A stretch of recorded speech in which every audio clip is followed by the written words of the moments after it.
प्रधानमंत्री मोदी और मुख्यमंत्रियों के साथ 4 घंटे चली बैठक में लॉकडाउन बढ़ाने पर सहमति। 2 हफ्ते बढ़ेगा लॉकडाउन। आज देश को संबोधित नहीं करेंगे प्रधानमंत्री मोदी।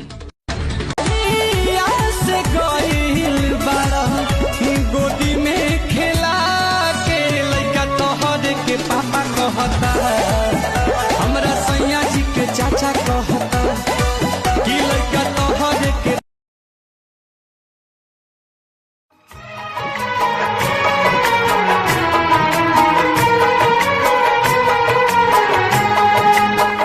तुम्हें देखे मेरी आँखें, इसमें क्या मैं